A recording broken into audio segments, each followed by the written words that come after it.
अस्सलाम वालेकुम नाज़रीन, मैं Asad Abbas Bhatt advocate high court आपकी खिदमत में हाजिर हूँ एक नई कानूनी इन्फॉर्मेशन या डिस्कशन के साथ। नाज़रीन, सवाल ये आया कि जनाब ये बताया जाए कि हमारे जो म्यूटेशन है, प्रॉपर्टी जो हमारे फादर फोत हो गए, उसके बाद उनकी प्रॉपर्टी का इंतकाल था, वो हमारे चाचा लोगों ने मिलकर जो है वो अपने नाम पे ट्रांसफ़र करवा लिया और उसके अंदर हमारी भी स्टेटमेंट करवा ली, हमारी भी उसके अंदर एक शहादत जो है वो करवा दी। तो अब हमें नहीं पता था कि वो इसके अंदर हमारी प्रॉपर्टी जो है उससे हमें हाथ धोना पड़ेंगे।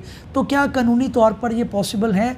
एंट्री जो है वो म्यूटेशन के अंदर या रेवेन्यू रिकॉर्ड के अंदर, जिसे आप इंतकाल कहते हैं, वरासती इंतकाल, वो कितना मज़बूत है? क्या उसको हम हटा नहीं सकते? क्या अब हम जो है पाबंद हो गए हैं अपने बयानात के? इसके अंदर क्या रूल है, हमें बताया जाए। तो नाज़रीन, बड़ा अच्छा एक सवाल है और अक्सर ये मामलात होते हैं, ख़ासकर जो है वो गांव वगैरह के अंदर, जहाँ पर जो है वो अक्सर ये किया जाता है कि औरतों को उनके हकूक़ के बारे में जो है वो महरूम रखा जाता है। और बाज़ औक़ात अगर किसी यंग बंदे की डेथ हो जाए तो उसकी बेवा और उसके बच्चों को भी इस तरह से मामलात में लेकर जो है वो उनको महरूम करने की कोशिश की जाती है। तो ये कोई नई बात नहीं है, ये केसेस बड़े पड़े हैं कोर्ट के अंदर इस तरह के। तो आपका केस कोई नया नहीं है, तो घबराने की बात नहीं है। देखिए, सबसे पहले मैं आपको ये बताऊंगा कि जो स्टेटस है म्यूटेशन का, उसकी कानून के अंदर क्या नज़र है। दूसरा, मैं आपको बताऊंगा कि इसके अंदर आप कानूनी तौर पर अपनी क्या चाराजोई कर सकते हैं, आप कहाँ पे केस फाइल कर सकते हैं। तीसरा, मैं आपको ये भी बताने की कोशिश करूँगा कि आपने अगर इसको एक्सपेडाइट करवाना है तो वो आप क्या कर सकते हैं। इन सारे क्वेश्चंस को और पहलुओं को डिस्कस करना है, लेकिन एज़ यूजुअल आपसे रिक्वेस्ट है कि हमारे साथ जुड़ जाएँ, हमारे चैनल को सब्सक्राइब कर लें और बेल का आइकन भी दबा दें, ताकि आप कानून की इन्फॉर्मेशन जो है वो हासिल करते रहें और अपने मामलात को जो है वो सुलझाते रहें। तो नाज़रीन, अपनी बात का आगाज़ करते हैं। सबसे पहले म्यूटेशन की इंपॉर्टेंस क्या है। जो इंतकाल प्रॉपर्टी का चढ़ता है रेवेन्यू रिकॉर्ड के अंदर, वो मलकियत का सबूत नहीं है।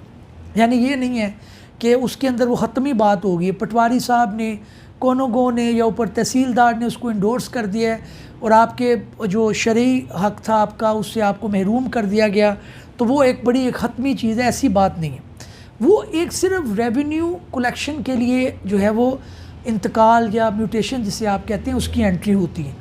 वो कोई ऑनरशिप का डिस्प्यूट सेटल नहीं करता। इसके ऊपर बेशुमार जजमेंटें हैं, वो आप कहेंगे तो मैं आपसे शेयर भी कर लूँगा।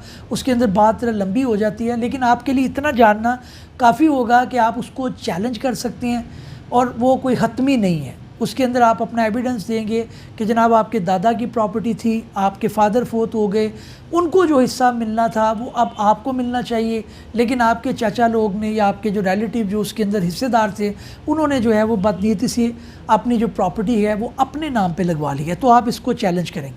अब दूसरी बात यह कि आपने चैलेंज कहाँ पर करना है। देखिए, दो तीन चीज़ें हैं। एक तो ये है कि बड़ा जो एक क्लियर कट केस हो, ओपन एंड शट केस हो, बड़ा उसके अंदर जो है वो मामलात इस तरह के हैं कि कोई बारीकी में नहीं जाना, आईडी कार्ड शो करना है, प्रॉपर्टी की ओनरशिप के डॉक्यूमेंट शो करने हैं और आपका मामला हल हो जाना है कि ये इनकी प्रॉपर्टी थी आपके दादा की, ये वो फोत हो गई या आपके फादर फोत हो गए, ये उनके ओनरशिप है।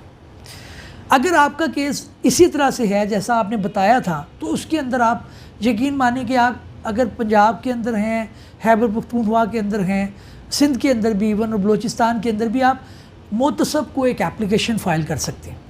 अब उसके अंदर पंजाब और खैबर पख्तूनख्वा जो केपी के हैं, वहाँ के हद तक तो खातून मोतसब एक उन्होंने अपॉइंट कर दी हैं, इदारा है तकरीबन हर जगह पे बैठा हुआ है इन दोनों सूबों में, वो इंटरटेन करता है। और अगर इतना ओपन एंड शट केस हो तो वो कहते हैं कि जनाब आप इनको आके हिस्सा दें।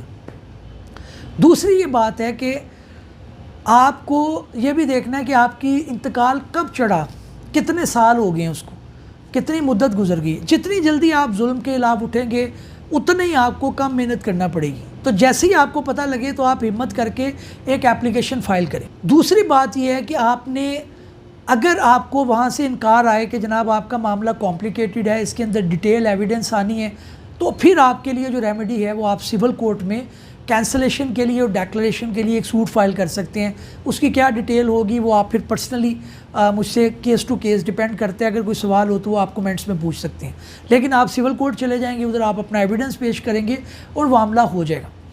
एक मैं आपको बात बताऊं कि आप सिविल कोर्ट में जब जाते हैं तो इस तरह के मामलात के अंदर آپ کو کورٹ جو ہے وہ پورے پنجاب کے اندر آلٹرنیٹ ڈسپیوٹ ریزولوشن کا ایک لا ہے، اس کے اوپر میں ڈیٹیل سے ویلوگ کر چکا ہوں. آپ کو کورٹ بھیج دیتا ہے آلٹرنیٹ ڈسپیوٹ ریزولوشن کے اندر کہ جناب آپ جو ہے وہ نیب البدل ایک ہے کورٹ کا، آپ پارٹیز آپس میں سیٹلمنٹ کر لیں، بیٹھ کے کر لیں تو ویل اینڈ گڈ ہے. تو آپ وہاں پہ بھی آپشن ایگزاسٹ کریں، آپ کا معاملہ جلدی حل ہو جائے گا. پھر دوسری یہ بات ہے کہ اگر آپ کو پھر بھی نہیں حل ہوتا تو آپ ہائی کورٹ سے ایک جو ہے وہ ڈائریکشن لا سکتے ہیں کہ جناب اس کیس کا فیصلہ جلدی فرمایا جائے. یہ بھی ہو سکتا ہے جلدی کروانے کے لیے. تو یہ 3-4 چیزیں ہیں جو کی جا سکتی ہیں.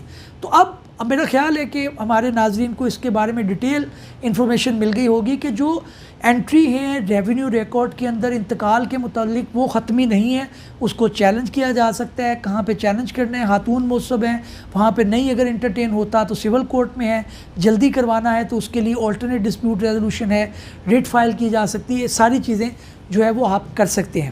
ناظرین اس امید کے ساتھ کہ ہمارا یہ ویلوگ، ہماری یہ کاوش آپ کو فائدہ دے گی اور آپ کے لیگل نالج کے اندر اضافہ ہوگا اور آپ اپنی کوئی نہ کوئی جو ہے مشکل جو ہے وہ اس کو حل کر پائیں گے.